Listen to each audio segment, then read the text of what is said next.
Salut les anacalypsiens, ici Farander pour vous parler d'une petite histoire d'horreur qui d'ailleurs est une histoire qui s'est réellement produite. Alors vous ne trouverez pas de preuves sur internet, tout simplement parce que c'est une chose que ma mère a vécue quand moi j'étais adolescent.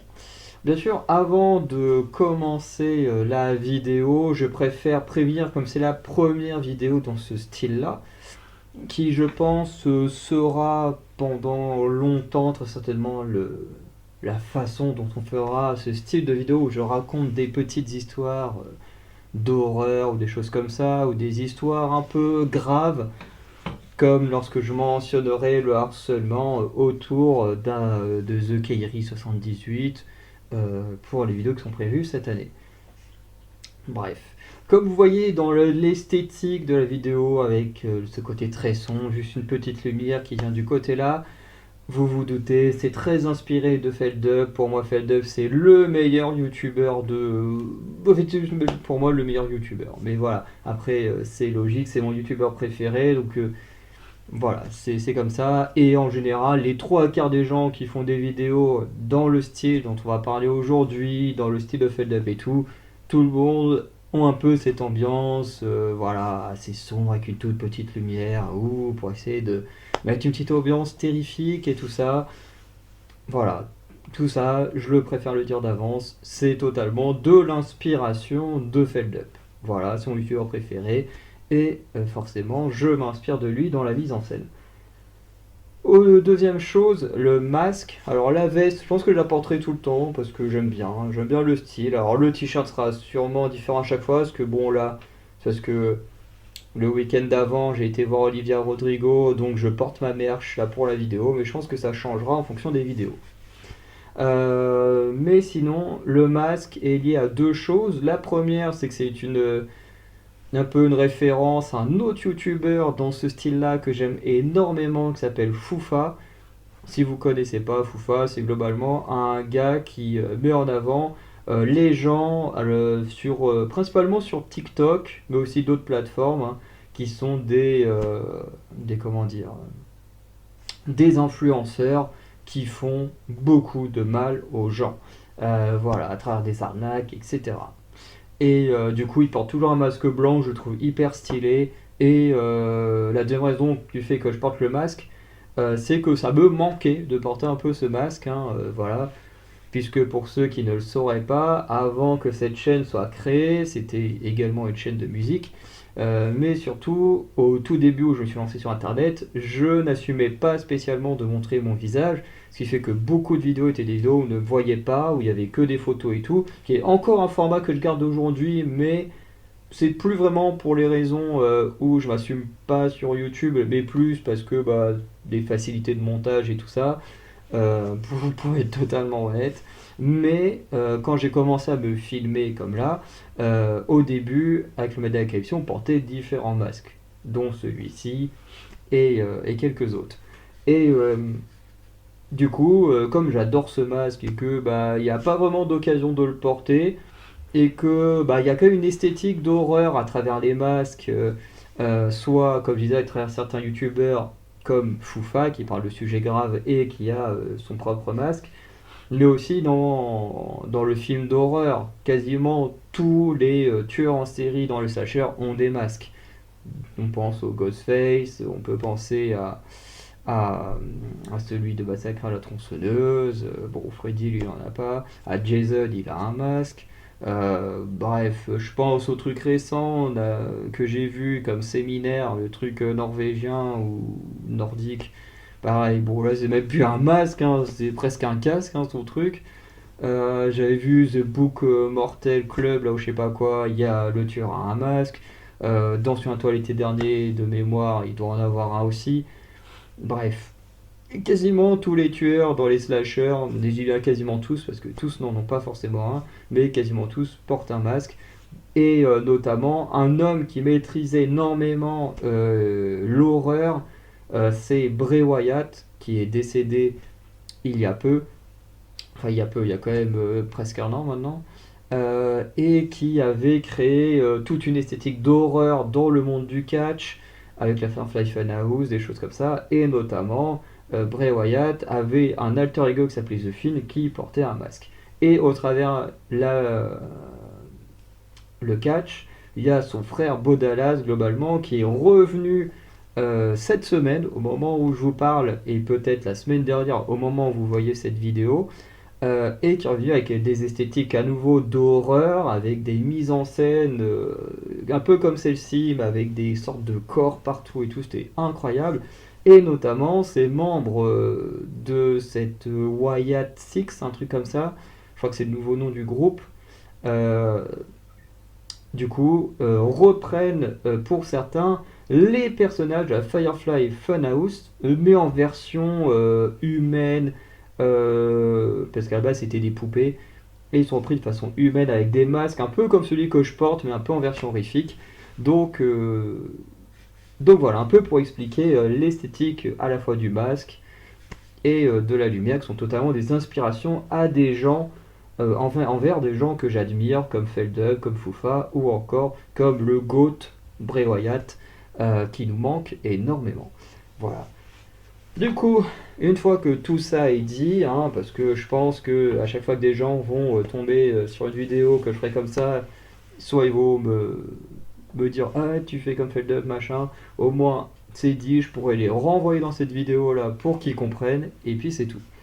En tout cas, la vidéo que je vais vous raconter du coup, c'est une vidéo qui s'est passée quand je devais avoir à peu près 13-14 ans, puisque pour en gros m'expliquer, quand j'étais petit, j'habitais dans un petit village appelé Tinchebray, à côté de Vire-Normandie, en fait entre Vire-Normandie et Flers, mais je déteste l'appellation Vire-Normandie, qui à l'époque s'appelait juste Vire, tout simplement. Et mes parents qui avaient besoin de trouver du travail parce que ils avaient fait plein de petites entreprises dans le coin, étaient partis vivre en Vendée. Du coup, on a vécu 3 ans en Vendée, de à peu près mes 10 à 13 ans. Et ensuite, on est revenu en Normandie parce que en Vendée, ça ne le faisait pas. C'était vraiment de la merde de vivre en Normandie, de vivre en Vendée plutôt. Et ma mère faisait des dépressions toutes les semaines quasiment. Au bout de 3 ans, on s'est dit c'est bon, on rentre en Normandie, ça le fait pas.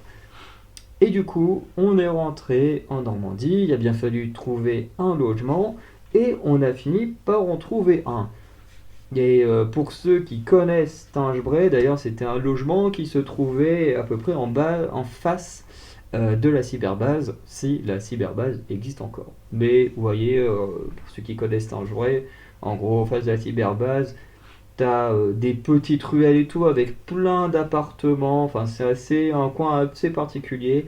Et après, t'as un petit chemin qui mène à l'étang de Tinchebray, qui est un coin naturel plutôt sympa. Voilà. Et du coup, on a emménagé là-bas. Et on est resté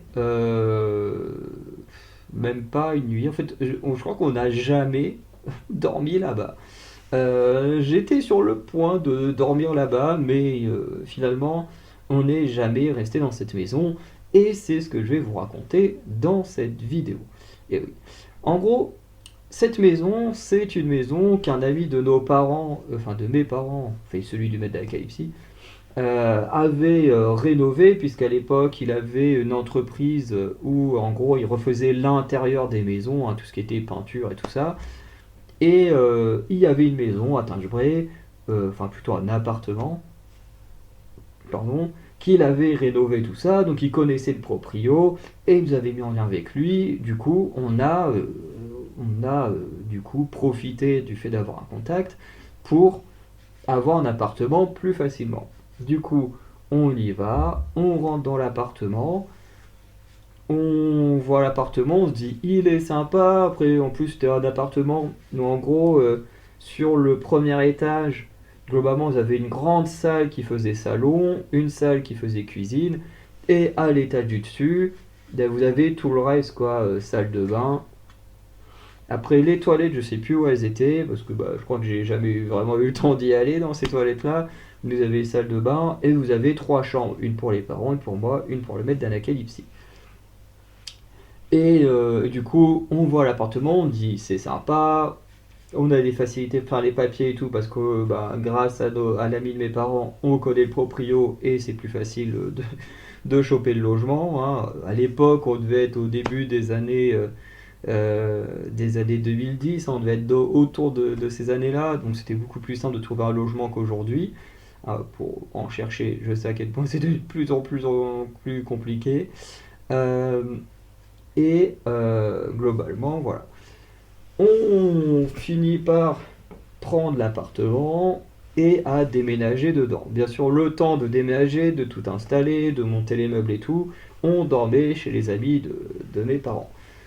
Et un jour, on se dit, bah ça y est, on est suffisamment installé, tout n'est pas encore déballé, mais on est bien, tout est déjà sur place, les lits sont montés, la table, et, enfin, tout ce qu'il faut pour le minimum, hein, pouvoir manger, se nourrir, dormir, voilà, le minimum était monté. Du coup, on se dit, bah voilà, tout est bon, on peut vivre dedans. Et du coup, on décide de faire une sorte de petite crémaillère, et du coup, il y avait euh, du coup, mes parents, moi, mon frère, les amis de mes parents avec leurs deux enfants. Donc on était 8 ce jour-là à table. Ce qui est important de noter, c'est que la partie cuisine ou manger, enfin, ou qui devait servir pour manger, se trouvait en fait au niveau d'un grand escalier qui lui montait à l'étage. Ce qui fait que une partie des invités était assis dos, à l'escalier et une autre partie était assise face à l'escalier. Et tout ça, c'est extrêmement important à noter. Que certains étaient dos à l'escalier, d'autres étaient face à l'escalier. Bien sûr, à ce moment-là, tout se passe bien. Nous, on est là. Ça me donne des frissons d'en parler. Euh, Tout se passait bien. Je veux dire, on mange, on rigole, on discute, c'est très cool.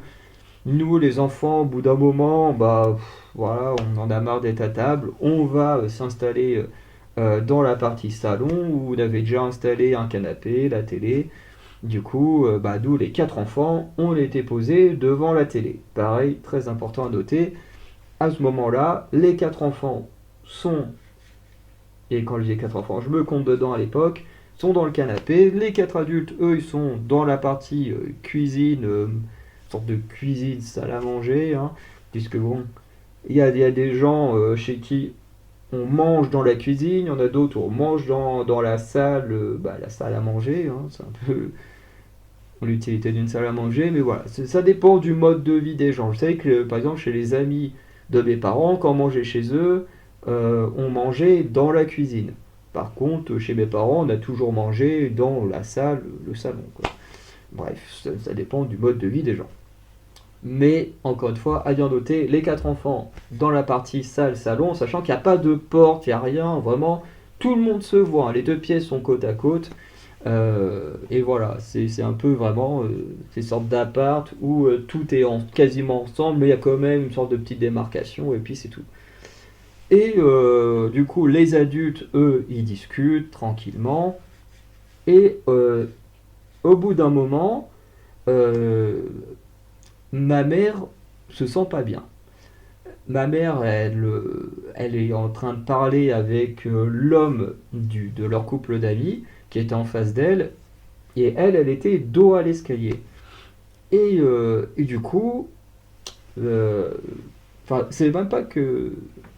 Je sais pas comment qui mentionnait en premier.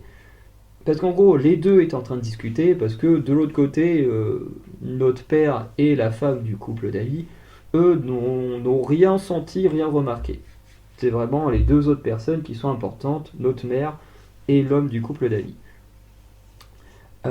Et du coup, ils discutent et d'un coup, il y a un malaise qui se pose entre les deux. Mais pas par rapport à la discussion.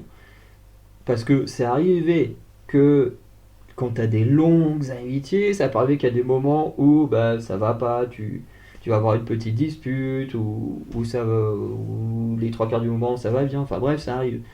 Euh, mais là, le malaise ne venait pas de la discussion, c'est juste que d'un coup il discuter et d'un coup, paf, plus rien, il y a un blanc entre les deux, Ma mère, elle se sent hyper mal à l'aise.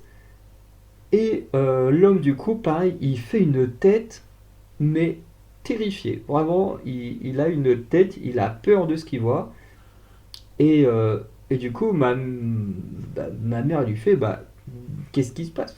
Pourquoi tu fais cette tête-là? Et en gros, il lui explique, bah, je viens de voir quelqu'un monter les escaliers. Et du coup, ils regardent autour d'eux machinalement, ils regardent à côté d'eux, bah, leurs conjoints-conjointes sont juste là assis à la table, ils regardent de l'autre côté, vers le salon, les quatre enfants, on est dans le canapé en train de regarder à la télé, et là ils se disent, mais bah, qu'est-ce qui s'est passé? Qu'est-ce qui s'est passé? Parce que le gars, lui, il dit qu'il a vraiment vu quelqu'un marcher dans les escaliers, qu'il a vu une ombre monter les escaliers. Or, à l'époque, bon, nous, on avait attends, est-ce qu'on avait encore le berger allemand? Attends, ouais, on avait encore le berger allemand à cette époque-là. Mais bon, dans tous les cas, un berger allemand, ça marche pas sur deux pattes comme un humain. Mais le problème, c'est que l'homme, lui, il a vu cette ombre monter l'escalier comme quelqu'un qui serait en train de monter, alors que nous, on était tous devant la télé ou à table. Et ma mère, elle, ce qui l'a terrifiée encore plus, c'est que au moment où son ami dit avoir vu une ombre monter les escaliers vers les chambres, elle a senti une sorte de présence, mais pas une bonne présence, parce que ma mère a tendance à ressentir des présences dans certaines maisons. J'ai une amie qui est comme ça aussi, qui ressent les présences ou les auras quand elle passe devant des maisons ou des lieux comme ça, elle ressent des trucs. Et ma mère, elle ressent des présences. Par exemple, à Vire, on a habité dans un appartement et elle nous disait que des fois elle sentait une présence, mais qui était pas une mauvaise présence, c'était une présence plutôt bienveillante qui était dans l'appartement. Par contre, à l'époque où on était à Tinchebray, et ben la présence qui était présente était plutôt mauvaise, plutôt maléfique, si on devait exagérer le terme.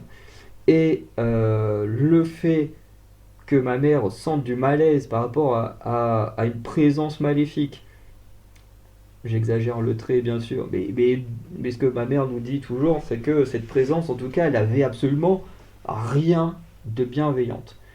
Et, euh, et du coup, ma mère, elle a ressenti ça, en même temps que l'homme du couple d'amis voyait une ombre monter à l'escalier. Du coup, ma mère, dans sa tête, elle se dit, on peut pas rester dans cette baraque.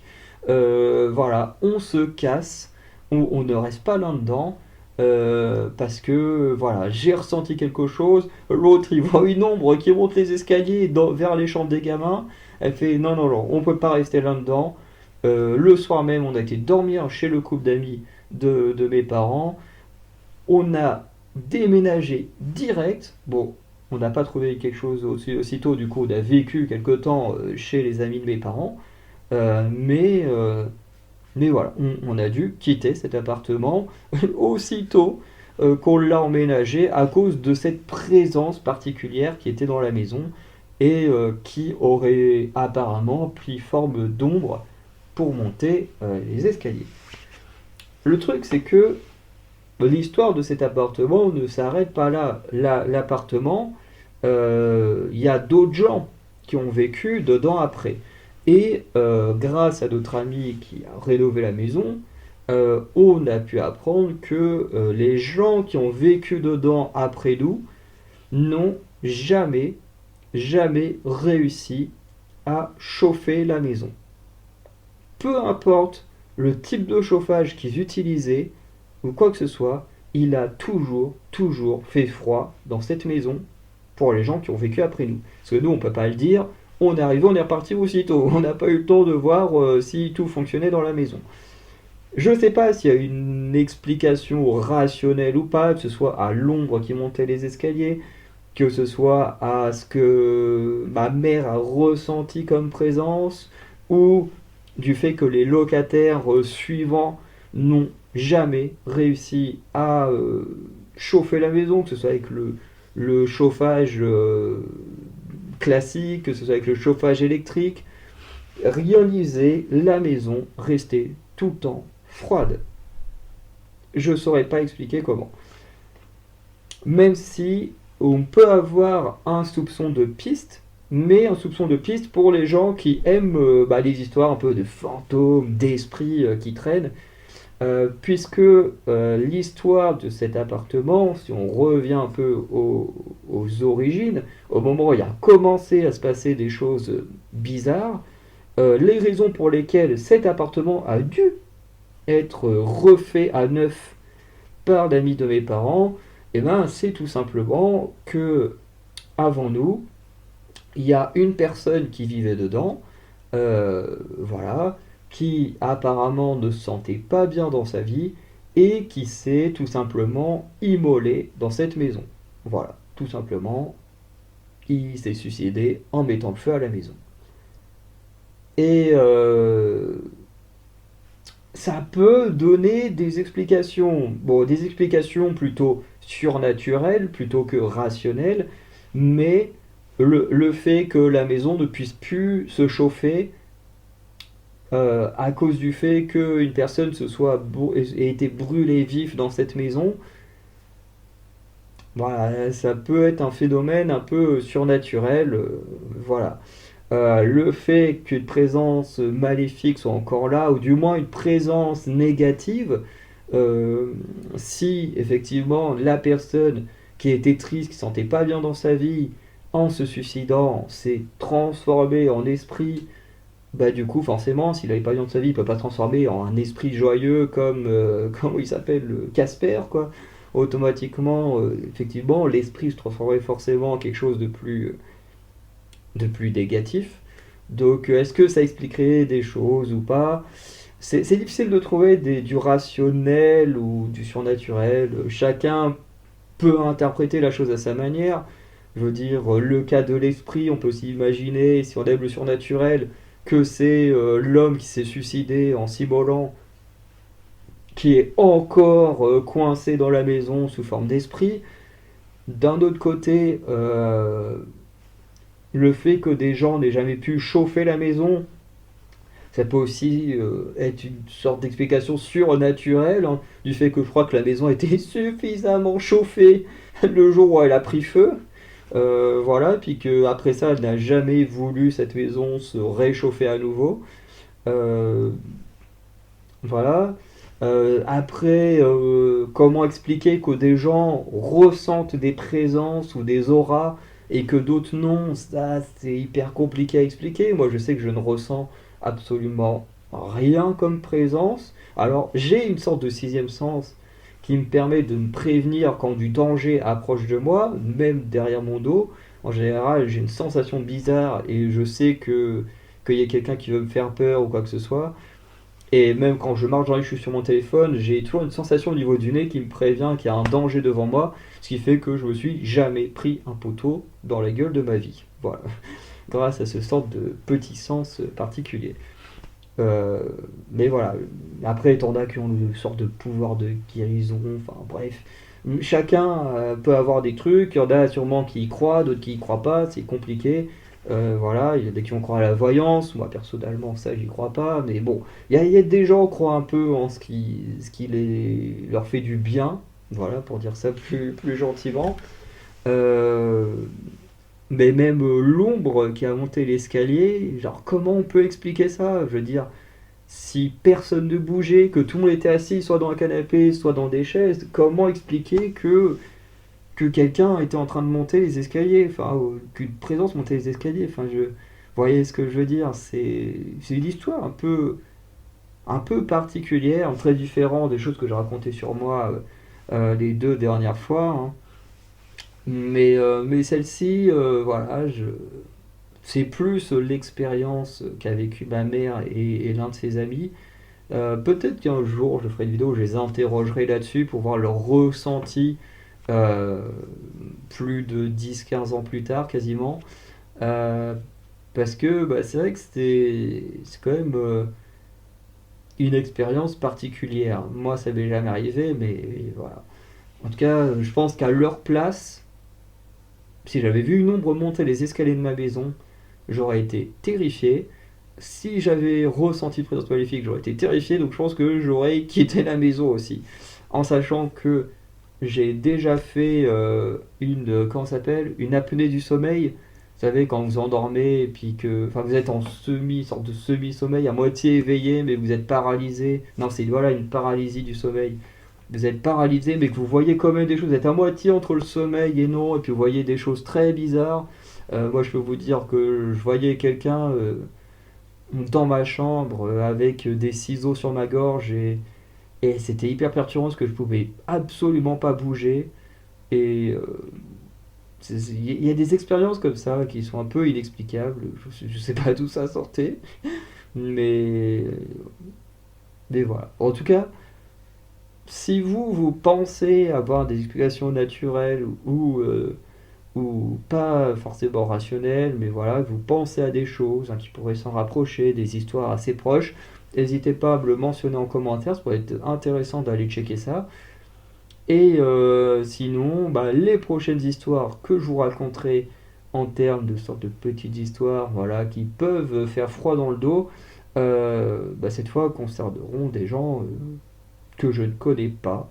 Voilà. Soit des gens que j'essayerai d'interviewer pour qu'ils racontent leurs propres histoires, soit je raconterai des histoires trouvées sur internet comme le font tous les autres, hein, très clairement, hein, que ce soit que ça aille de Squeezie à Feld Up, de Victoria Charlton à plein d'autres. Bref. En tout cas, ça m'a fait très bizarre d'en parler. Je sais pas si à ma voix ça s'est entendu, mais en tout cas, je peux dire qu'à plusieurs moments, j'ai eu des frissons dans la nuque ou même les yeux, vous savez, les yeux qui s'embuent un petit peu là. Voilà, une sensation un peu bizarre, mais voilà, parce que c'est une histoire assez particulière qu'on a vécue quand on était très jeune et qui est très très impressionnante quand on a à peine 14-15 ans. Voilà. Du coup, n'hésitez pas à me dire ce que vous en avez pensé. Sinon, bah, moi je vous dis à très bientôt pour de nouvelles vidéos. Passez une bonne journée, une bonne soirée. Ciao tout le monde.